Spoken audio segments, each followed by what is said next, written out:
Nous sommes de retour sur le plateau de Smartech pour notre rendez-vous avec Guillaume Monteux, président de GetsMe, qui est une société spécialisée dans l'in-game advertising, chroniqueur hebdomadaire dans Smartech du monde économique dédié aux jeux. Alors avec Guillaume, bonjour d'abord. Bonjour Delphine. On va commenter les derniers résultats qui ont été dévoilés par le secteur. Et oui, ils témoignent de la très bonne performance globale du monde du jeu vidéo. À commencer par Nintendo, qui a annoncé une année record. 4,8 milliards de bénéfices opérationnels pour Nintendo sur l'année fiscale dernière, avril 2020, 31 mars 2021. Alors, pour vous donner un ordre de grandeur, c'est plus que le constructeur Bouygues, dont on parle aujourd'hui beaucoup avec TF1, et c'est plus que notre champion du retail, Carrefour. 4,8 milliards de dollars de bénéfices pour 13,3 milliards de dollars de chiffre d'affaires. Je vous laisse calculer l'excellente rentabilité du groupe. Alors, Nintendo, c'est 85 millions de Switch vendus au total, avec un tiers des Switch qui ont été vendus l'année dernière. Et les Switch, ça sert à jouer évidemment, mais ça permet aussi à Nintendo de vendre des jeux. Et Nintendo nous apprend que l'année dernière, il y a eu 36 jeux qui ont dépassé le million d'exemplaires vendus. Et bien, sur les 36 jeux qui ont dépassé le nombre de millions d'exemplaires vendus, il y en a 22 qui sont faits par Nintendo, les 2 tiers. C'est quand même bien fait, hein. Des consoles Nintendo pour vendre des jeux Nintendo, c'est ce que rêvent de faire Microsoft et Sony. Alors, les ventes des jeux sont incroyables. Si on imagine que le prix public d'un jeu, c'est 40 €, Animal Crossing s'est vendu à plus de 20 millions d'exemplaires, Mario Kart à plus de 10 millions, Mario 3D All-Stars à 9 millions d'exemplaires, et enfin Ring Fit Adventure à plus de 7 millions d'exemplaires. Beaucoup. Et les perspectives pour l'année prochaine ? Alors, Nintendo nous annonce une nouvelle Switch pour cette année, avec plus de performance, plus d'autonomie, un écran de meilleure facture, on devrait avoir du 720p, et il prévoit de vendre 25 millions d'unités cette année. Côté jeu, on va être servi, puisqu'on va avoir un nouveau Zelda, un Pokémon à la fin de l'année, et puis Mario Golf dans quelques semaines. Voilà, un line-up qui est relativement faible en nombre de titres sortis, mais ces titres sont tellement attendus par les joueurs que ça devrait bien se passer. Exactement. Alors, on a aussi l'éditeur Activision qui a annoncé ses résultats. Et oui, Activision, alors depuis 82, et le jeu Pitfall, Activision a fait du chemin.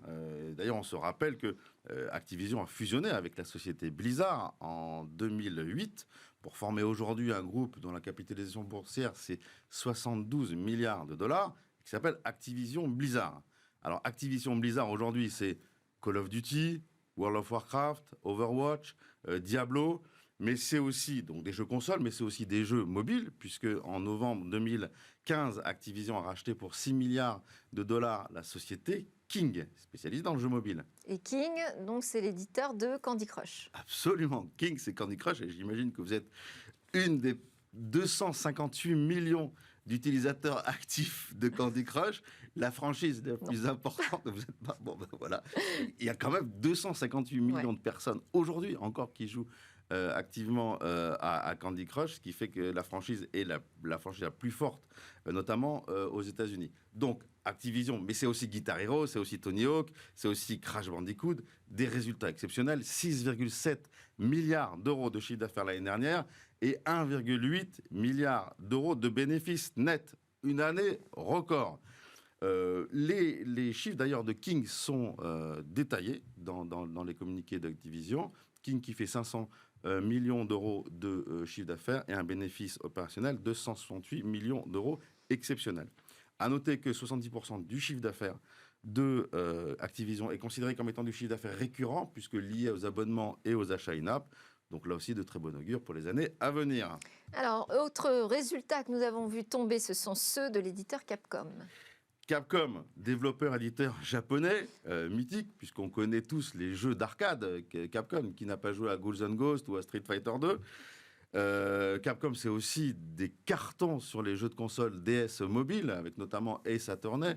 On incarnait un espèce d'avocat qui résolvait les coups les plus tordus devant les juridictions américaines. Mais aujourd'hui, Capcom, c'est 2 grosses franchises, Monster Hunter et Resident Evil. Et l'éditeur est très courtisé, notamment par Microsoft ou par Sony, pour leur accorder des exclusivités sur leurs consoles.